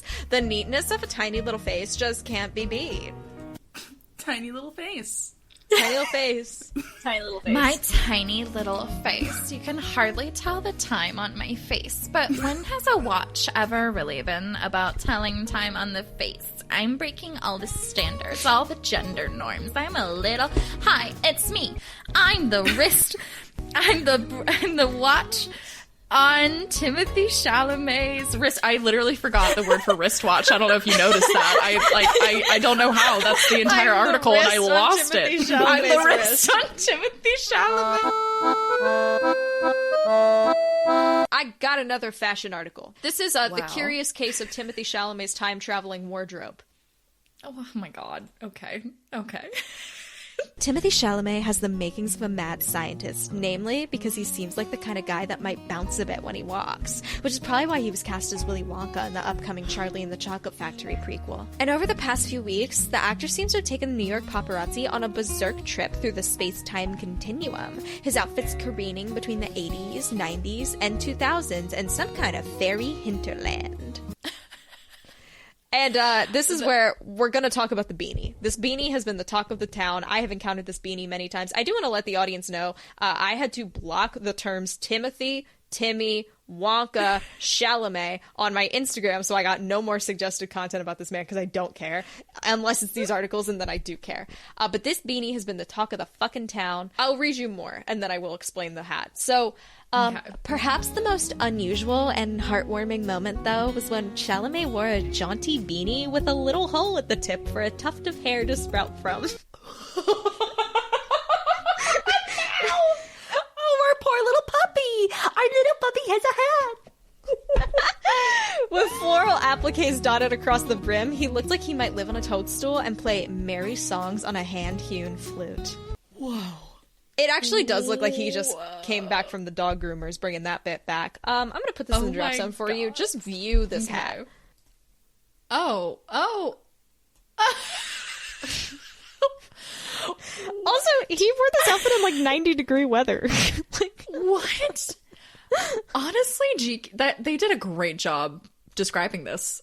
Like, it's great. It's exactly what they said. It does look like if you were in Animal Crossing and you found the rusted parts from construction and you went fishing and you found a tire and then you picked a random rose. Like, right now. You just cobbled it together. It is serving Animal Crossing couture. Wow. Also, you can't see in this photo, but the sunglasses are cat eye and rhinestone. He's living it up. Stop. Absolutely stop. That's amazing. It's from the Dior 2024 Spring-Summer Menswear Show, the hat.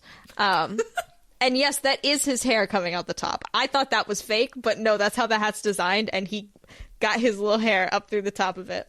Looking like you don't have to have the hair. You don't have to have the hair go through. So is that like on purpose, or it was the way it was sailed on the runway? Timmy go, I want to do this. I think he did, because looking at it on the runway, it was not like that. And also, we know from the one style interview they did with him that he like screenshots things from like the Vogue runway app, which means he saw this and was like, yes. Oh my gosh. Which I love. He's living up to his like medieval boy prince kind of aesthetic he's got going on, you know? Medieval boy prince summer. Feudalism fall is on the way. I can't tell if I love or hate this hat. I think I love that he wore it. Same. I love it in the way that you love an ugly thing at a thrift store, you know? I have like a policy on not reporting on celebrity gossip on here, mostly because I don't care, but also I think it's like invasive.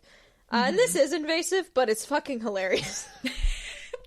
I read this title in my Wonka News Digest, and I burst out laughing immediately because someone at Fandom Wire had the audacity to write the article. Tom Holland leaves rival Timothee Chalamet seething with rage with my birthday girl post for Zendaya. What? Seething with rage. Seething. My my birthday girl post, the most sacred of posts, to be disturbed. Tom Holland leaves rival Timothe Chalamet seething with rage. Also, his rival? Aren't they friends? Like, what? Yeah. Leaves rival like, Timothe Chalamet seething with rage with my birthday girl posts for Zendaya. So what actually happened is they both made a birthday post for Zendaya. Tom Holland said, my birthday girl. Timothe Chalamet said, happy Z Day. Okay? Okay. And they decided to read into that real hard. Wow. So you see those two posts and you go, wow. I know the article title. Tom Holland leaves rival Timothe Chalamet seething with rage with my birthday girl post for Zendaya. And you read the article and there's no insinuation of any rage. There's nothing to suggest this man. This is the funniest thing I've read in years. What the hell? I'm obsessed with this article. Seething. Oh my god. It's like, it feels so medieval, you know? Yeah, it's very much Pistols at Dawn energy. Tom Holland leaves rival Timothe Chalamet seething with rage with my birthday girl post, and Timothe Chalamet challenges him to duel at noon. Oh my god. This is that issue when people think that actors who play like love interests are actually like in love in real life, and that's usually not the case because they're Timothe Chalamet challenges rival Tom Holland to wrestling match live on camera. Who would win? Who do you think would win? I think Tom Holland would win. Tom Holland would absolutely create him. I am irrationally excited about this Wonka Watch news. I think anytime we get local news to talk about, I get so fucking hyped. But this one was sent in from our listener, Ruby. They sent us an email about the Dragoncon Atlanta Hyatt Regency Golden Imagination Burger. Ruby, in the text of their email, kind of filled us in on what's going on here. Since 2019, one of the host hotels for the convention, the Hyatt Regency, makes a special burger. This year they went with Wonka, and it was terrible. They called it the Imagination Burger, and while it looks like a standard burger, they oddly put a gold leaf and a lollipop on top of it. They also had a side of tater tots with chocolate dipping sauce. I did not eat this. I did not hate myself, but I did see someone order it while I was having dinner. They were dressed as Hatsune Miku and had a very visceral reaction to putting it in their mouth, so it could not have been good. It's so good. I'm proud that they didn't do it. This burger... It's chunky. It's a chunky boy. It is a big, beefy burger. The lettuce looks like... That's fake. It looks like it looks fake and green. Yeah, this looks like a fake burger. This does not look like a real burger. God, the lollipop. Yeah, there's a lollipop sticking out the top, and it is just... It just looks like the beefiest, most intense burger you could imagine. That's like pretty normal, and then you just threw gold leaf on top and a lollipop through it. Okay? It's like...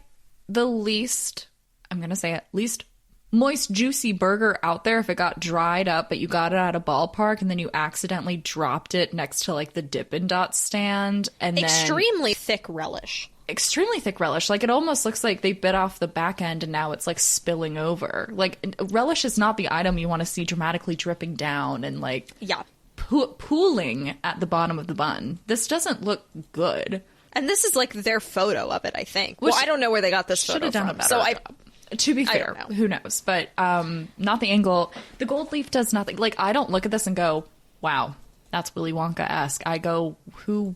Why? Why?" Ruby also very helpfully sent me a local news segment from Fox 5 Atlanta called "Burgers with Buck," with a reporter named Buck Langford talking to the guy who made it. I love so that. I have condensed this like 4.5 minute video into like 2.5 minutes of highlights. So oh my god. This conversation, because you can't tell where I made cuts, is going to sound wilder than it was because it's making some jumps. Okay. But the core of it is the same. Okay. And I did not cut out anything important. Okay? Gotcha. It's Dragoncon weekend, and you know what that means. I know what it means. Well, it means lots of things, but among them, the annual Dragoncon burger. That's what you were talking about. Thing. It's always fun to see what the culinary team at the Hyatt Regency, which is basically Dragoncon Central, create each year. And for Dragoncon 2023, well, let's just say they've outdone themselves again.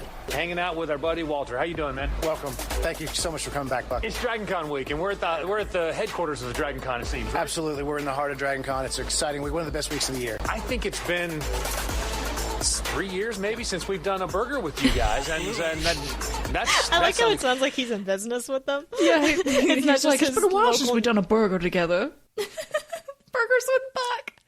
I think honestly I need to like have a moment to settle in with the fact that Burgers with Buck isn't a one-time thing. Buck goes around and tries It had burgers. a logo and a little cartoon drawing of Buck. So people are like really, really into it too.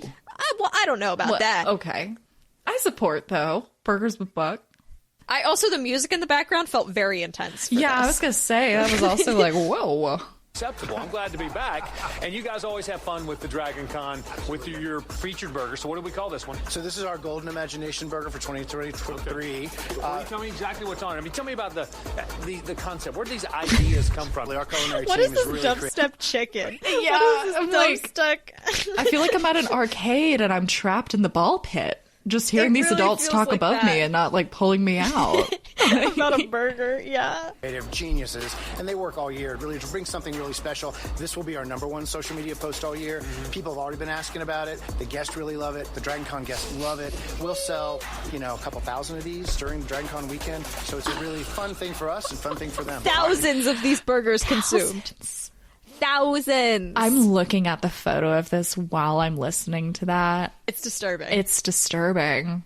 Golden Imagination Burger. I want you to build it for me visually. Tell me how you put it together. This is a double smash burger with some green chili relish. It's got a gold leaf on top. It's got jack cheese, some wonderful it's got a smoky, chocolatey barbecue sauce for your golden tots. Wow. Oh, yeah. So it comes with tater tots with chocolate barbecue sauce. I didn't mention that. Yeah. That actually sounds okay. Yeah, Compared I'm not to a the huge burger, I'm okay barbecue with that. person, but a chocolate barbecue Me is a either. thing that does exist. So I respect it as a, incorporation of it. Sure. leaf on the top and a little lollipop to tap it off. Tell me about the idea behind that. Sure, I mean, it's called the Golden Imagination Burger because we're really celebrating children's literature and imagination and all the wonderful things that make Dragoncon special. They We cannot legally say Wonka. I was like, we can't say Wonka, but we love children's books because they are lollipops make me think of children's books. Yeah. Golden Imagination is a pretty good way to get around that, I will say. Kudos. It's pretty good. We all get it. Also joining us is what do you have here? This is our signature cocktail, the Voodoo Bucket. You can't have a con without the bucket. Everybody needs to start their day like this, all right? This is, Voodoo Bucket. I knew you would lose your shit about the Voodoo Bucket. The Voodoo Bucket. It is. You will see the Voodoo Bucket in a moment because of the thing I have prepared. But the Voodoo Bucket is literally just a white plastic bucket with cocktail in a bucket. And then they proceed. He says, we got the voodoo. I cut this out, but he's like, we got the voodoo bucket. We got the signature burger and the tater tots. Everybody's got to start their day like this. I'm like, you're going to pass out. You're going to die. You're going to die. Literally, listen to this. This is your Listen last to this Dragoncon. Everybody needs to start their day like this, all right? Like this and have a great day. All right, the Golden Imagination Burger. You're going to be All right, shitting I'm your gonna pants hand by you this. two. Cool. Yeah. I'm going to give it a try here. It's a lot. Heartburn. Stick down in there? It is, I yes. want to go and pull that out. Okay, I don't want that's to probably a good choke, idea. just in case. Yeah. That's No. dessert. I'll make Sure, that you can dessert. throw it later. Look how they're approaching this and having to make a strategic plan to eat this burger. Yeah. Okay, so the lollipop is acting as like the toothpick that would normally hold the burger together, is what that just sounded like. In this photo, Yes. it doesn't fully look like that is the situation, but I can see where that would be the thing now. Okay. It makes sense. It It's makes not sense. meant to be eaten with the burger. For sure. There it is. The Golden Imagination. That's a mouthful. It's a mouthful. That's a big one. But I got a big one, so it's all good. That's impressive. That's a big bite. Moment of truth. Before I answer, I feel like I need to try this. You definitely need a tot. No question. Chocolate barbecue sauce. Absolutely. That's interesting. Yes. I tell you what, Walter. Happy Dragon Con 2023 so much. Sorry, He does not. That's interesting. Well, have a great Yep. Never reacts. And I did not cut out a reaction. I want to make that clear to you guys. Well, that's and also for interesting. Elaine, I have prepared the face journey that Buck Langford goes on. And you'll be able to see the voodoo bucket in the bottom left corner. Oh, I'm so excited. And you can see the guy on the left is almost concerned Oh, he does for his look well-being. But you can see the voodoo bucket also. Oh my god. I have had a bucket in my day. That is aggressive, I feel like, for being stuck in a hotel where you're probably dressed up in a lot of like cosplay heavy items and you're walking around all day and there's probably not a lot of water. Woof. I will say, but walking through the facial expressions, Buck has picked up the burger and is like, oh, this could be fun. looks over to the other guy. And he's like, oh, I'm kind of excited, but there's a little fear in his eyes. He's like, this could be kooky. Takes in a really big first bite. And then kind of after the first, like, it's fully in the mouth, there's like a, oh, maybe? He's chewing it, and you can tell he is really hoping he's going to find something. Still chewing, covertly brings up the napkin. And is he just wiping his mouth because it was messy? Or is he spitting some of the food into the napkin? Unclear. Because it's a two-handed napkin vibe. And his face at the end looks like he's contemplating how he got here. Article from Deadline that says, the Bidens to kick off screening of Wonka for military families. Whoa. So Wonka has a presidential endorsement, and it's glad to know. Wow. I'm just glad to see exactly where the U.S. like priorities lie, where it's like, no, we will not call for a ceasefire, but we will do a Wonka screening. That's what we need to do, not the other thing that we really should be doing. Yeah, no, I mean, Felicia, this is gonna like change the world. So like, Wonka's gonna bring world. They're getting peace. to see it movie, so I guess if we really wanted to be Wonka scholars, we should have enlisted in the army and started a family. Can you imagine us adopting a child and raising it to be our heir and to take over?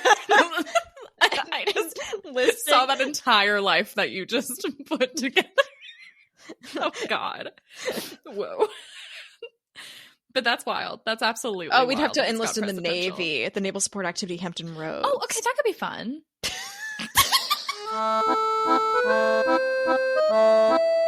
So Timothe Chalamet went to visit Hideo Kojima in Japan. Do you know who Hideo Kojima is?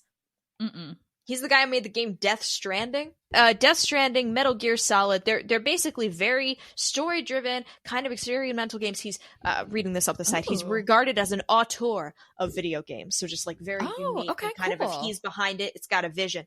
But Death Stranding casted a bunch of actors in the roles with like mocap. So like Norman Reedus of Walking Dead. Which I always think is a fake name and not real, but that is just the guy's name. Which is crazy to me. So yeah, a bunch of just like real actors are in it. So a lot of people are thinking, oh, is Timothe Chalamet going to be in the new Hideo Kojima game? Maybe.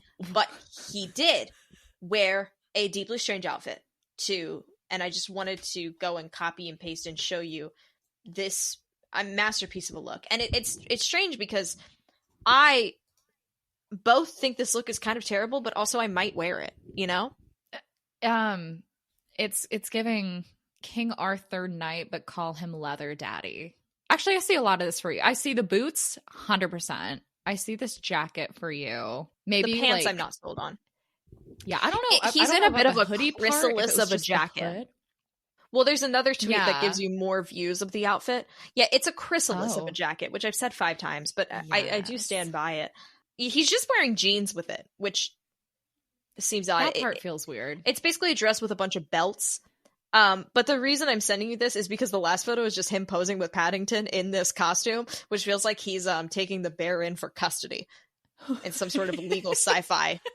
But he's like taking a like this is the weird. I don't know how to react to this photo. Okay, the thing I hate about this jacket is the brown belt on the side that looks like it came from Francesca's. It was free with the outfit. You got it, but you never wear it with the outfit. Who put this brown belt on this jacket? The rest of it I am down with, but this brown belt is testing me.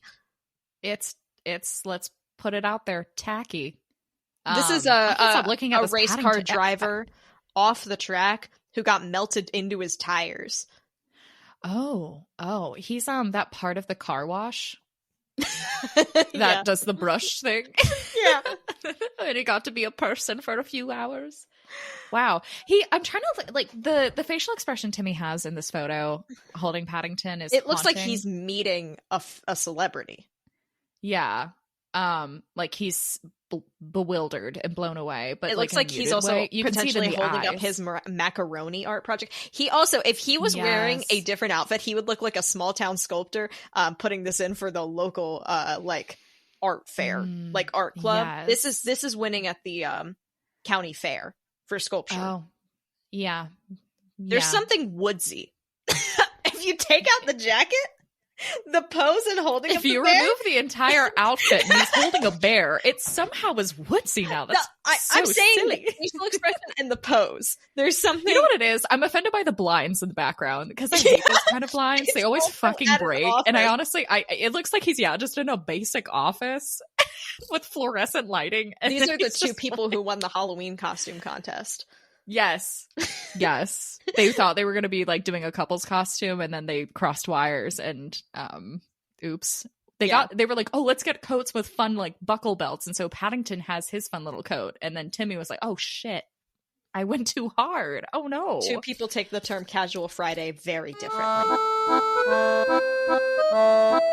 IHOP menu. IHOP Wonka inspired menu. Oh, I'm throwing this in the drop zone just so you can see the image of it. Wonka's perfectly purple pancakes, purple buttermilk pancakes layered with cheesecake mousse topped with purple cream cheese icing, whipped topping, and gold glitter sugar.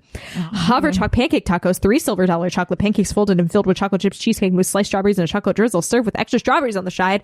A daydream berry biscuit, a buttermilk biscuit lit and filled with cheesecake mousse, mixed berry topping, topped with purple cream cheese icing and powdered sugar. These look disgusting. I'm going to be able to eat a single bite of these. The tacos look fucking horrible. The pictures don't even look good. I'm getting ill looking at them. IHOP has established itself as a highly creative and collaborative theatrical partner in the family dining category, and the latest Wonka menu is the brand's most creative partnership yet, CMO Kieran Donahue says in a statement. Everything good in this world started with a dream, and we are excited to continue serving more joy to people every day and bringing families together for breakfast, lunch, or dinner with this innovative menu of original items inspired by the story of Willy Wonka. This is like a chipmunk sidekick. I had to spice it up.